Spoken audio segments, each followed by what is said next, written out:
WrestlingObserver.com. We've got lots to talk about here today, as there was an Elimination Chamber show, and Dave also went to Collision, which we'll get to here in a little while. But the big news coming out of Chamber is that The Rock has a corporate champion, and it is John Cena, who after all these years has turned heel here in his final run.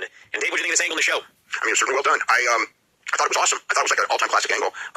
I'm surprised in the sense of it being in his fair well run, and some people will note that as soon as he did it, everybody cheered, which I think everyone knew that would happen because people saw it as like happening. They didn't boo Cena at all. How that will go in. I mean, we got a babyface heel thing going into the thing. I think that's probably a better dynamic. It's a different time. I mean, like there was a period when everyone wanted Cena to turn, and it would have been the wrong thing for business because he was selling so much merchandise that would not have sold had he turned, and he was doing the Make-A-Wish, wasn't the right thing, even though people were booing him all the time. I mean, now everyone's cheering him since he came back. I mean, nobody booed him at all, and but it's not his crowd now. This is the Cody Rhodes crowd. It's a different era, and he's not the guy. He's not the big merch seller. Although his merch sells well, but there's it's not necessary. You're not sacrificing anything at all by turning him. And I don't know if this was always going to be the plan or was something that, but I'm sure we'll know tomorrow. As far as was it always going to be a Cena turn on Cody, or was it because Rock put himself in? And because the big thing originally was the idea of Cena going for the 17th World Championship, which is sort of a babyface thing. But they did this, and I thought it was shocking in a good way. So overall, I thought it was an awesome show. I thought it was an awesome show. It was a great angle. I have no idea why Travis Scott was involved. I mean, I do have an idea. I mean, the reason is just because they want it on mainstream. They want the clip mainstream, and they figured that more people would watch the clip of the John Cena turn with Travis Scott in there. But it did seem kind of I don't know. It seemed a little bit out of place in a lot of ways. I mean, I get it, but so that was that. Cody bled, hit him with the watch. They didn't push the watch thing, did they? They pushed it at first because Michael Cole didn't know what was going on, and he thought it was with brass knucks. I wouldn't be surprised if Michael Cole didn't. I mean, I guess he probably didn't know what was going on. They probably had to tell him how to react and everything. But yeah, he said brass knucks when it was the watch. And the idea is that this was the watch that Nick Khan gave Cody, or The Rock gave Cody, or whatever it was, the Dusty watch that he pawned or whatever. So I guess that's that year-long story that. Well, it is, but it's a real long story of you follow things very closely, and if you watch some post-show press conferences, but.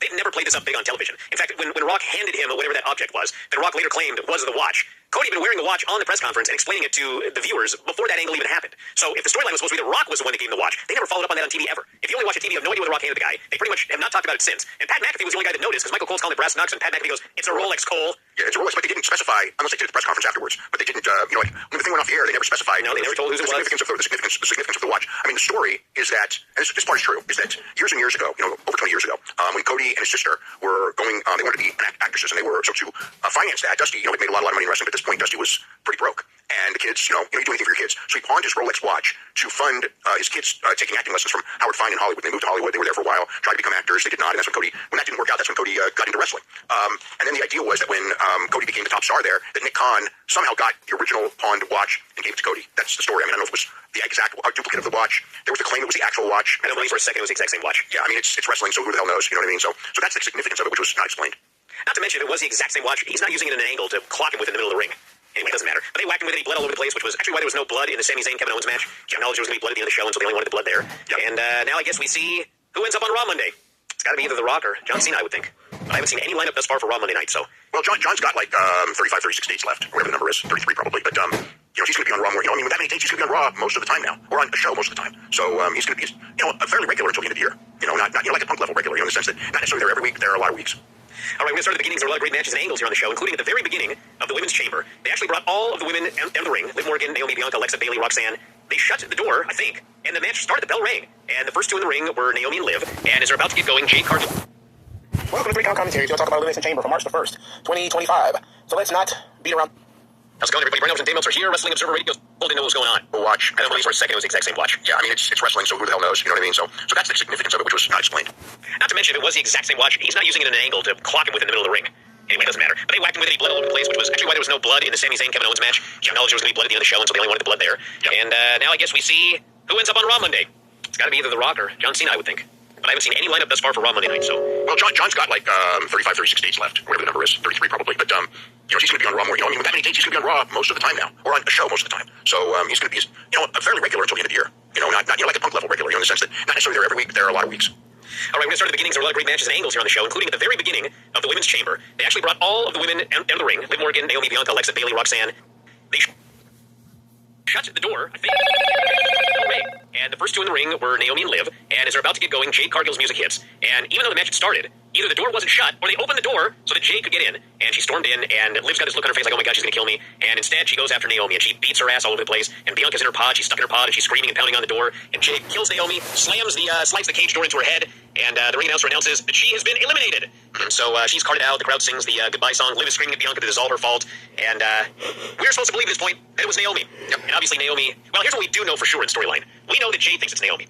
But there's questions you can ask about the storyline, such as, why didn't Jade call Bianca once during this entire period and tell her that your tag team partner is the one that killed me? Okay, so I can answer that one. Go ahead. In pro wrestling, but this is stupid, Dave. I know it's stupid, but this is pro. But there's actually a logical explanation. Okay, in pro wrestling, unless you were actually in the same building with these people, there is no such thing as contact. You never text, you never call. It never happens. So therefore, when Jade has not been in the building with Bianca, there's absolutely no way she could ever communicate with her. But you see, Dave, there's a logical way to get out of this. Okay. Bianca was in on it. Okay, well, it's possible. But Jade couldn't get to her because she was in a pod. Mm-hmm. So we'll find out. But she made a great return. It was actually a great return. It was really well done. Yeah, and really well done. So next was Roxanne, and she ran wild on Bianca for a while. Or Bianca was in next, and then Roxanne. And Bianca was selling that she can get her head on straight, so partners got beat up. Bailey came in whenever after Roxanne because they've been feuding at NXT, and she's kind of pummeling everyone for a while. Alexa Bliss is in next. Running wild like Brock Lesnar at 90 pounds, beating everybody up. No magic, at least, so that's a benefit. Yeah, but everyone does. I mean, everyone when they get into the chamber, get that big 30 seconds spot tag situation type thing. So Bailey got Roxanne on a spot, dumped her over the top, then she turned around to an Oblivion by Liv for the pin, so that was the end of Bailey. And then we have Bianca and Liv rolling on top of a pod. Bianca's whipping the hell out of her with her hair. She left a big mark on her from across the stomach, even to her around almost to her back. That was a nasty looking welt. And the sound effect was awesome. I mean, when she hit her, it was like, that gunshot sound. So Liv tries an Oblivion, Roxanne super kicks her, tries her finish, Liv gives her the code breaker, and then Alexa hits the Twisted Bliss and pins her. So then Liv hits the Three Amigos on Bianca, which got a lot of heat. And Alexa hits Sister Abigail on Bianca. Liv rolls up Alexa and actually grabbed Bianca's hair for leverage. I don't know how this works, but she did. None of the announcers noticed it. And it was very obvious. So yes. So it comes out to Bianca and Liv. And Liv got revenge for the hair whip by using the hair to send Bianca to the cage over and over. Bianca fought back, swung her in the pod, powerbomb her in the ring, tried to KOD. There was a counter, and then Liv tries Oblivion. Bianca grabs her, it's KOD, gets the pin. So Bianca is going to WrestleMania. She will face, I guess this is on Raw, Io and Rhea, but the title is on Raw. The winner of that match faces Bianca at WrestleMania. Yeah. So I don't think that Bianca would be in on it because Bianca's wrestling Rhea, and that would leave Jade to wrestle Naomi. And I mean, Bianca can go heel against Rhea though. I guess that is possible. Yeah, I guess we have to find a way. Well, we'll find out more on Monday. We'll know more next couple days. Maria is a big-time babyface, so yeah, Bianca can go heel. She can go heel, yeah, but doesn't necessarily have to either. Then we had that was a very good chamber, by the way. Probably one of the better women's chamber matches they've ever had. I think probably the best one. Pretty great match. Yeah, it was a hell of a match. It was good wrestling. Everybody looked good. It was like nobody stood out in this match. Sometimes you have a match where it's like, everybody was great, but such and such was in there. Not this match. Well, I wouldn't say everyone was great, but enough of them. I mean, I thought Liv Morgan was great. And everybody was good. Liv Morgan really stood out to me. She was in there the whole time, and she's got so much poise in there. She knows what she's doing. Her stuff looks good. She's tremendous. And then we had Tiffany and Trish versus Nia and Candice. And this match was fine. It was rough going early. It was fine. Yeah. I think one of the bigger issues is, Trish is best served working people her own size, and she had to make a comeback on Nia, which was all strikes, and the strikes weren't all that great. But she sold fine, gave Tiffany the hot tag, and Tiffany tried the PME, Candice cut her off, Tiffany almost killed herself on the bump, and then Nia hit the leg drop, Trish tagged back in, hit a Stratisfaction off the top, Tiffany sent Candice outside, and then Tiffany hit the PME on Nia and pinned her. By the way, we need to talk about something, because this was actually one of the things when I was at the show that I kept hearing from people about, which was apparently they booed the hell out of the American National Anthem on the show. That, yes. And Pat McAfee lost his shit. Like, he overreacted to it. Like, you could tell that it was not just, it really bothered him. I guess it's the political climate right now. I mean, it doesn't surprise me. But I don't know how regular it is. I know I've seen a million hockey games, and I don't remember them booing our national anthems when they play it. But, they certainly did tonight. Well, that happened, and Logan Paul found an American flag backstage, and Logan Paul got a great idea. He brought it down to the ring, and that was his heat. Yeah, it's easy heat, but you know what? I think that, he got heat from it, but he's going to get heat either way. But most of the people watching are in the United States watching him wave the flag, and it's kind of like, it's sort of contradictory. It's like in the building, but he was going to get heated away. It's like people see Logan Paul waving the flag and trying to be patriotic. It's kind of like, that doesn't He'll be booed when he comes back. Well, of course he's going to be booed because he's Logan Paul, but it's like, I don't know. I think that, it's like you think about it, but you didn't think all the way. Whenever they do that cheap stuff for the building, it's like the main audience is the United States watching on TV. The main audience is not the 30,000 people that are in the building. The main audience is the million people, or whatever the real number is. It's probably well over a million for the show that are watching, all over the world, but primarily the United States. That's where WrestleMania is, and that's where their home base is. I mean, Canada, Canada's got whatever it is, 1/9 the population of the United States, and we over-indexed compared to Canada when it comes to ratings anyway. Then we had the Sami Zayn Kevin Owens unsanctioned match, and I will say that despite this match having no blood, this match was awesome. Actually, I think that was one of the best matches in WWE in the last couple of years. I thought this match was just tremendous. They beat the hell out of each other, particularly in the second half. The first half was kind of like any other WWE hardcore match. They kind of brawled in the crowd, and they got chairs, and they got tables. And then the big spot was they went up top, and Kevin tosses him over the post through two tables that were set up outside that people had forgotten about. So that was an awesome spot. Sami sold it like it was dead. Kevin gives him the Fisherman Buster through a chair, and then Sami fights back. Two half-Nelson Germans, one through a table, or one into a chair. And so they start sending out these officials because they're worried that someone's going to get killed. And so first one ref gets bumped, and then Charles Robinson, who by the way is 60. This dude sprints down the ring, slides in the count. He doesn't age. No. Which is interesting because his idol sure does. Yeah. Well, him and his idol are very different in one way. Charles doesn't drink. Yeah.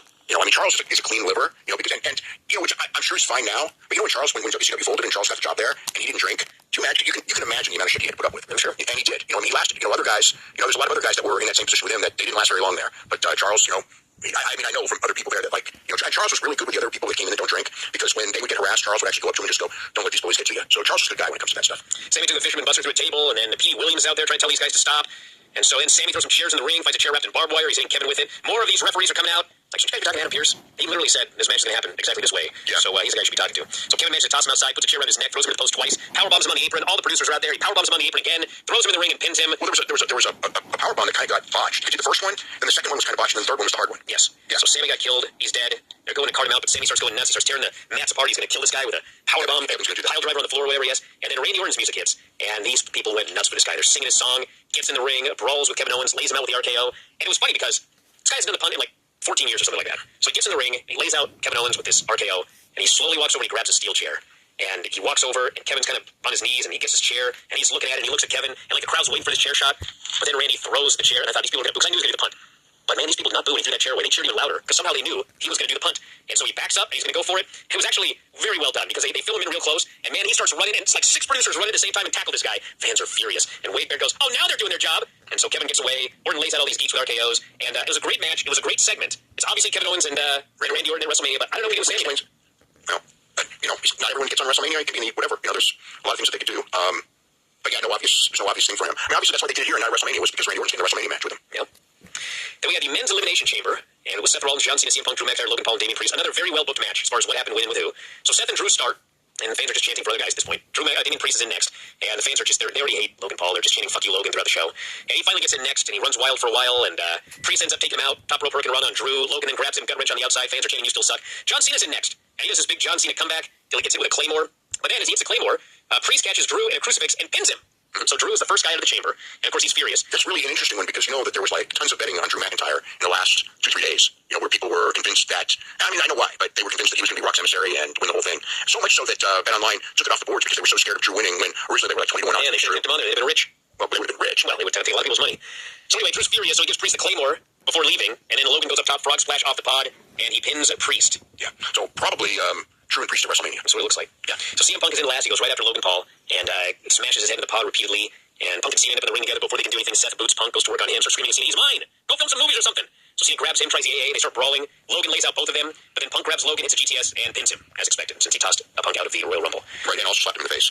So we got Punk, Cena, and Rollins. And for a while, Cena and Punk work together. They had a heart attack, of all things. And Cena and Punk finally square off. They get rid of Seth. They do a handshake. Punk hugs him. They start brawling. Cena tries the SDF, Anaconda Vice reversal. They do a bunch of back and forth. And then Rollins returns. And they do some three-way spots. And then finally, Cena rushes in. Punk hits a GTS on Seth. Cena hits the AA on Seth. Punk pins Seth. He's gone. So, yeah, Punk pinned him in the Netflix debut and here as well. So that's twice.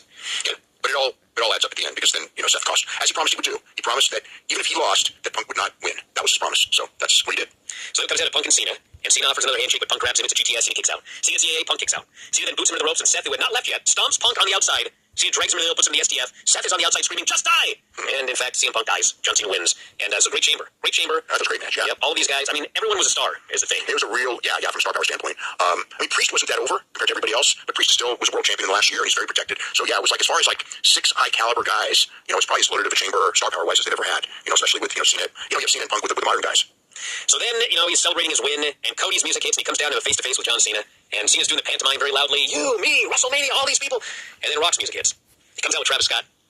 Remember those old shows where like Hogan would come out with Rodman, and Rodman was like on Neptune? Like, he was like, why is this guy even on television? Dude, this Travis Scott was on another planet, dude. Oh, yeah. I mean, he's just stumbling around and goes down to the ring with him. Gets in the ring. So The Rock has a stare down with Cody. He says, "The moment has arrived. Cody, you're going to embrace me as a brother. I will embrace you as a champion. I want it all. Your mind, your soul. And God have mercy, I need your soul." If the answer is yes, the American Nightmare will live forever. If the answer is no, tonight the dream dies again. And John Cena's in the background shaking his head, "No, don't do it, dude." And so Rock wants to hug. And Cody looks at Cena. Cena points at the crowd in the sign, like, "Let's do Mania." Cody says, "Well, you know, I want it all. But my soul no longer belongs to me." And the fans boo. And he says, "I gave my soul to this ring and these people a long time ago." And the fans cheer. And then Cody says, "Hey, Rock, fuck off. go fuck yourself." Go fuck yourself. And the crowd went nuts for that line. Yeah. And at this point, I believe Travis Scott might have had a seizure in the corner. And Cody's laughing. He's slapping his thigh. And then he walks over and he gives Cody this big hug.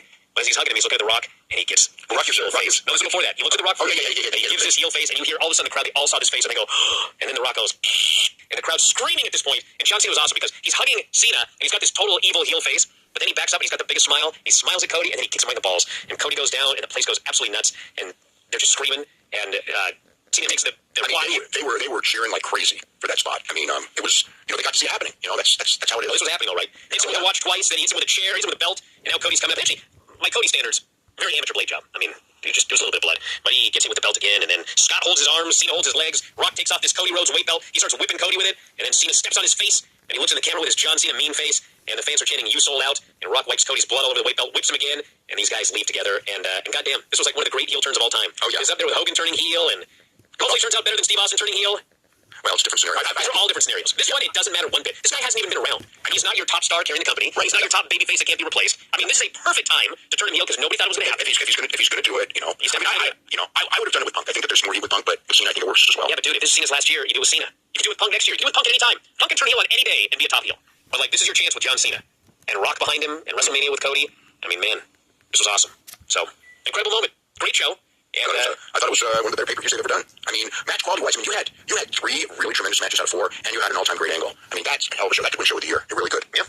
I mean, it could. I mean, it's like there was only one match that wasn't great on the whole show. And even Revolution, as good as that one looks, I mean, we got that AJ match. Although that match does have Mark Briscoe, and Mark Briscoe's never in a bad match, so perhaps I shouldn't even speak on that. Well, before we get to Collision, I'm not going to go over all of the results for SmackDown since it's kind of a lame duck show now that this is over, but we do have to talk about, I mean, this is just weird, dude. So they announced that LA Knight was getting a shot at Shinsuke Nakamura for the title. And they've been building that up for weeks. Yep. And then the day of the show, they just randomly announced that, in fact, that match is not happening, and we are going to do a number 1 contender series here tonight. With LA Knight in it. And he won it. And then he won. So the only thing I can figure is Nakamura must not have been ready. He was either hurt or... Actually, someone says his brother might have passed away. So, yeah, we should actually get that confirmed before, but something clearly happened at the last minute because that was just a totally bizarre change out of nowhere. But if that's true that his brother passed away, then that would explain why he was not on the show. But they did a series with Jacob Fatu and Andrade, and that's actually also weird because they first announced there's going to be a contender tournament, and Solo is listed as facing Andrade, and then right when the show starts, Solo goes up to Fatu and says, "I want you to be in the tournament." So it's like everything just got. This felt like one of those, when Vince used to change the show at the last minute. But at least this would have been a. Looks like he posted a picture online of his brother, so it looks like that is what happened. So that's too bad. Anyway, the match will happen at a future date because they did the tournament and LA Knight won anyway. So he will be facing Shinsuke Nakamura for the title down the line. And really, other than that, I wouldn't say it was very newsworthy show, honestly. Just a go-home show for the pay-per-view. And, matches were good. People love Fatu. Fatu and Andrade had a hell of a match. Yeah, they did. They really had a hell of a match. I mean, it's interesting because, like, Andrade, was in AEW. He's one of those guys. Was in AEW, didn't like to lose, goes back to WWE, pretty much just loses. All right, allergies, dude. It's brutal. All right, let's talk about Collision. You went. I went, yes, because I hope you got a report. You didn't watch it? I watched most of it. I got about an hour and a half in. I got all the way through the Adam Cole match. Okay. I mean, I can look my stuff up. I mean, how about I'll do the first half and then you can add notes. We'll get to what I got. Well, let's see. So, I guess we can talk about the other stuff later. But I mean, it was what other stuff? It was a lot of matches. We had Mystico and Esfinge and. Are you talking about the Ring of Honor matches? Mm-hmm. Well, you'll have those. Yeah. Well, so it was I think every time I go to AEW, I always kind of feel the same. It's like it's not hot like WWE, but it's not. I've been to a lot of wrestling shows with promotions that are cold, and it's not that either. It's in between. It wasn't a big crowd, obviously. It felt like they probably should have run San Jose Civic, and they would have sold that out easily with this crowd. But the crowd was into everything. They were a good crowd. They knew what was going on, and into the angles. At the very beginning, they did this thing with Okada and Brody King and Julia Hart. So I thought, because right in the open, something like, maybe we're going to get Okada and Brody King, on the show. In fact, we got an angle for Okada and Brody King, so I'm guessing that they're on the pay-per-view. Which, what the hell, that's a great match. They added a couple matches to the pay-per-view during the show, and stipulation for Tony Storm and Mariah May, which would be Falls Count Anywhere. And aside from that, it was basically good wrestling with good crowd reactions, but nothing out of the ordinary, super outstanding. FTR and Colin O'Reilly. Okay, so they did a deal where FTR clearly went heel in the match with Colin O'Reilly. Robert Strong and O'Reilly, I should say. And then later, they did a run-in for a save for when the Dan Garcia and Adam Cole match got ruined by the run-ins by the Infantry and Shane Taylor and Lee Moriarty. All right, well, we'll go over the match and you can talk more about them. So, yes, the opening match was Kyle O'Reilly and Robert Strong versus FTR, which was an excellent match. It really was. Great match. It was a great match, yeah. So, here's the story. They're doing this match, and I'm watching it. And, out of nowhere, Dax hits Kyle with a pile driver and pins him. Yeah. I was like, what? That was weird. It just came out of nowhere. So then Dax looks over, and Kyle's foot is on the rope.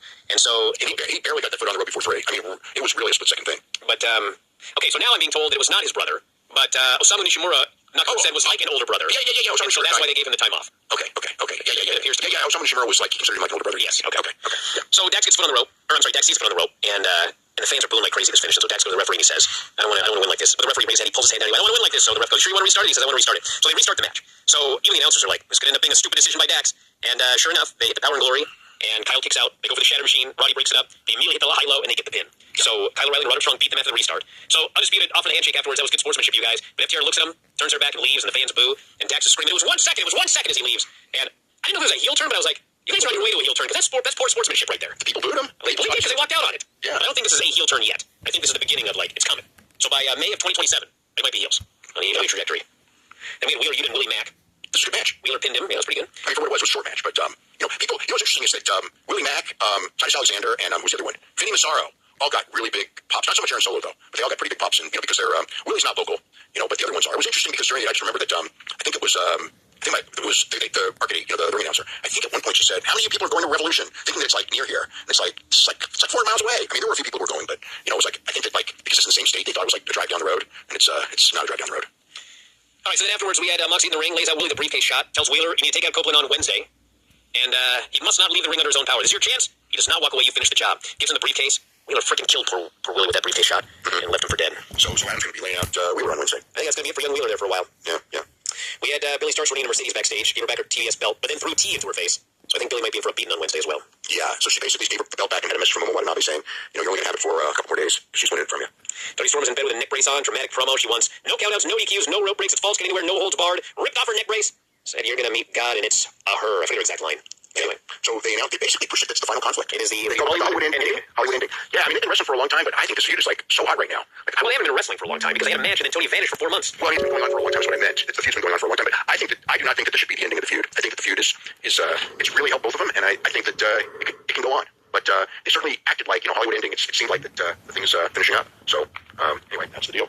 We had Swerve and Clark Connors, which was kind of weird because Clark, he did a great job in this match. I thought he was a great heel. But Swerve just worked him over and got heat on him. And then Clark's making this comeback. I'm like, what the hell is going on here? And then Clark tried to pin him using the trunks, and then Swerve hit house call and pinned him. And then Nana was there as well, dancing with him. So I guess presumably Swerve is about to get his rope back. Not really much of a follow-up to Nana walking out on him on Wednesday. Yeah. Well, that was just to spur him on. You know what I mean? Like, you better win or I'm gone.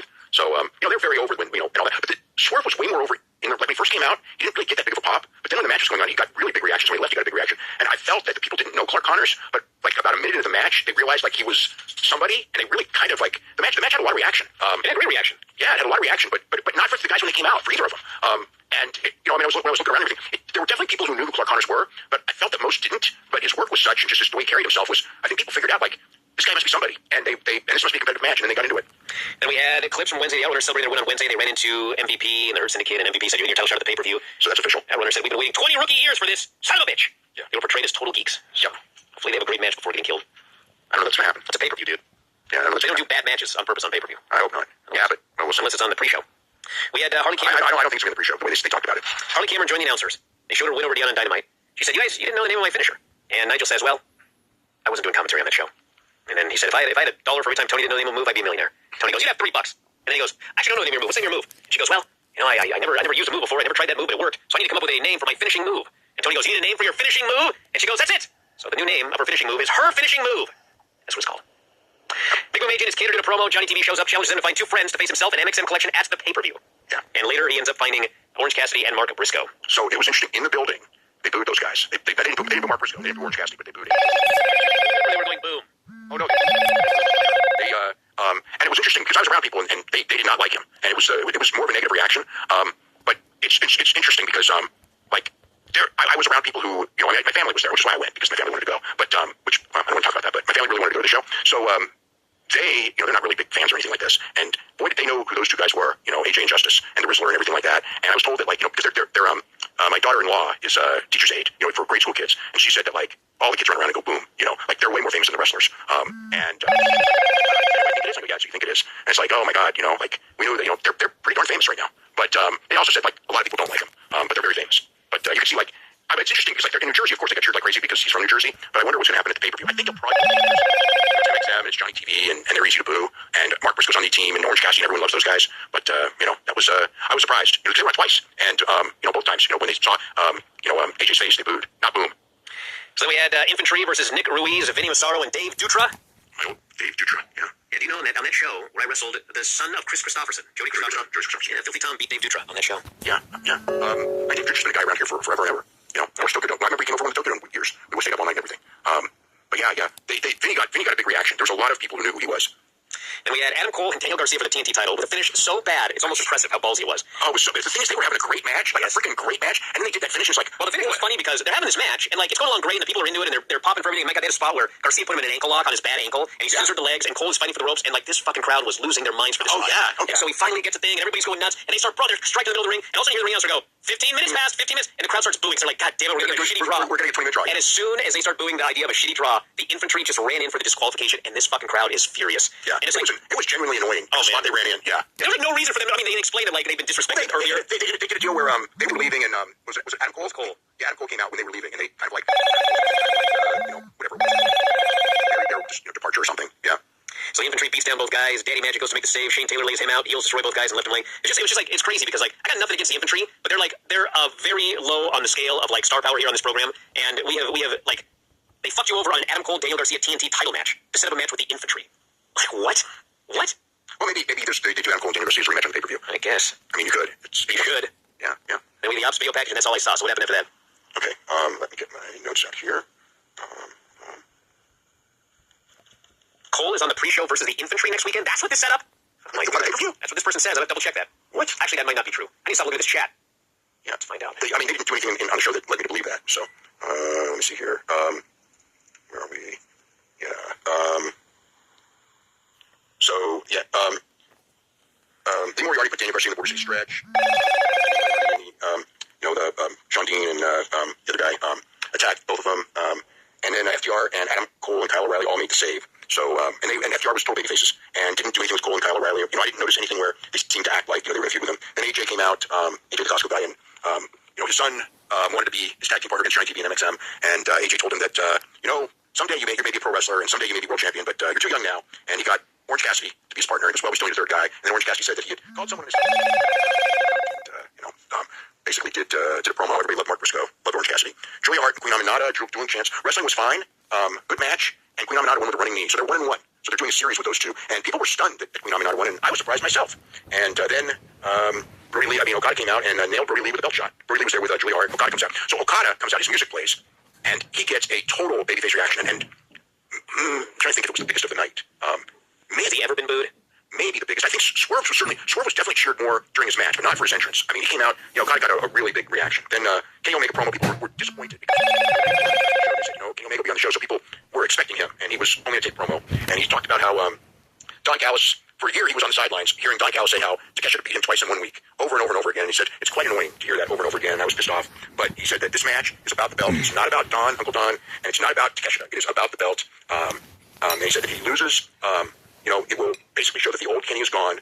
And he said that he spent a year shaking off his problems and training to turn his weaknesses into strengths. He said this match is not revenge. It is just for the championship. And then the main event was Big Bill and Brian Keith against Bandito and Hobbs. And they had a nice match. Hobbs was very over. Obviously he's from this area. And he picked up Brian Keith and then basically handed him to Bandito. And Bandito presses him and does the one-hand thing, so the one-hand press. Then they beat up Bandito for a while. Hobbs did a twisting power slam off the middle rope on Brian Keith. Big Bill did a boss man slam on Bandito. Bandito and Brian Keith were both knocked down. Bandito did a moonsault off Hobbs' shoulders to the floor on Big Bill. And then Hobbs hit the spinebuster on Brian Keith. Very good match. And then MXM was under. This is actually for later in the show. This is the end of the show. So for Ring of Honor, MXM comes. They do the thing where WWE will have someone come out to hide under the ring. Yeah. Okay. So they had MXM come out to hide under the ring. I mean, they just like it's not on TV. It's during the break, but they just come right out. You know what I mean? And then just go into the ring. It's like, oh my God, they're coming from under the ring to attack Dustin and Sammy Guevara, which in fact is what they did. So that was, right before the match, for the squash match, it was John Cruz and, what's the other guy's name? I think I have it right here. Hold on.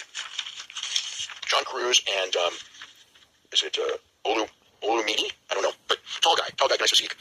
And, Dustin and Sammy beat him. Just 3.5 minute match. Dustin and Sammy both look very good. And then, wouldn't you know it, MXM attacked them. Used the belt, but then Dustin and Sammy made the comeback, and Dustin did, Sammy Guevara did a super kick, and Dustin did the Shattered Dreams on Mansoor, so that's what happened there. We had Dark Panther winning a match over, I believe it was Aaron Solo. Yes, it was. Commander was at ringside, so they're building up Dark Panther, challenging Commander, and Dark Panther did 2 topes, 2 missed drop kicks, got the pin. It was okay. Dark Panther looked good. And then Commander and Dark Panther had to pull apart. Fans were chanting, let them fight. Lee Johnson and Katsuyori Shibata. Katsuyori Shibata did the claw, which he learned from the Von Erichs, if you remember, one of the penalty kick. Very well wrestled. The crowd at this point, the crowd was not really into it at this point. Technically very good wrestling. Layla Gray and Lady Frost. The crowd was completely dead for this. Layla Gray winning the Schoolboy. Gates of Agony and Top Flight against Preston Vance and Cole Carter and what was the other 2 guys? Ari Davari and Tony Nese. And, real good wrestling. Double teamed and pinned, the Gates of Agony double teamed and pinned Preston Vance. Griff Garrison against Gravity. So the crowd, there was not that many Mexicans in the crowd as compared to usual shows here. And they didn't really pop big for the Mexicans, but I think that they were the ones that stayed because it's like, in this match, all of a sudden, there's this really loud chant, Galero, Galero, which means asshole, or whatever in Spanish, at Griff Garrison of all people. And Gravity won with a front rolling cradle. Gravity is part of the frat house. Jack Jameson, because they fired the Boulder guy. Jack Jameson is now with Preston Vance and I think Cole Carter and Griff Garrison as well, who Marie Canals used to be with. And then our main event last match on the show, Mystico, Esfinge, and Atlantis, as in Atlantis, not Atlantis Jr., against Rocky Romero, Euphoria, and Valiente. And, fun match. Mystico did way more than I expected after that freaking flight from hell. I think the most interesting thing was the Rudos. It's like Atlantis, he's 63 years old, I believe, somewhere around there, and his knees are shot, doesn't move well at all. He doesn't move well at all. And these Rudos just made him look great. He came in with a hot tag, he did the spinning backbreaker, and everyone. And it was like, he's like a legend, but he wasn't like I don't think that hardly anyone saw Atlantis as a significant star. You know what I mean? It's just like, it wasn't older Mexicans, oh my God, the real Atlantis is here. Didn't get that reaction at all. Mystico, when his face was on the screen, so we're at the show for hours and hours. They never mentioned Mystico's name once. And, we knew because he'd been advertised, but never on television or anything like that, never in the building. When the Ring of Honor thing started, they just said that we're going to have a 6-man lucha match later. Tony Khan came out and said, you guys want to see some lucha libre? Everybody cheers, and he goes, we're going to have a 6-man lucha match. Never says Mystico. So the last match is, and all of a sudden they show Mystico's face, and, it's one of those things where not everyone reacted to it, but the ones that did reacted really big to Mystico, and then Mystico's out there just doing, it's not Friday Night Arena Mexico Mystico, but he did way more than I expected, and beat Euphoria with La Mystica. Very good match, 10-minute match. Just a real good match. Rocky got over, as a Rudo, even though he's usually a babyface on Ring of Honor television and AEW television. But, some of the CMLL guys, and he knows how to work with Atlantis, and, Esfinge looked better than usual, and, the Rudos were good. Valiante's a good worker. Rocky looked really good, and, fun match. Good match. All right, before we go, quick Arena Mexico notes. Yeah, I didn't see it, but Takeshi was there Friday night and beat Angel de Oro, and people were saying it was really good. And I think something happened with Angel de Oro bleeding a lot from his finger or something. I'll have to watch the match. I got to watch that in the last night of Fantastic Dominion, because everybody's been telling me how great it was, and Mystico and Inferno had this tremendous match and everything. And I heard that the final, the Tornado de Escuelos, was good on Friday night as well. So, I heard another good show. But Takeshi didn't draw a giant crowd like some of the people have, which doesn't shock me. Yeah, so that was a never championship match. And I don't think there's anything else. Nothing else. The pay-per-view stuff we talked about, they've added, several new matches. So, originally was this card with nothing but loaded matches. Now we got the AJ match. Now we got the Hurt Syndicate against the Outrunners. So maybe not every match is going to be great on the show. But, those matches will probably be fine. And, probably 7 matches on that show probably look to be great. So it's still going to be an awesome show. All right, we're going to wrap it up for today. Everybody's very late. We'll be back on Monday.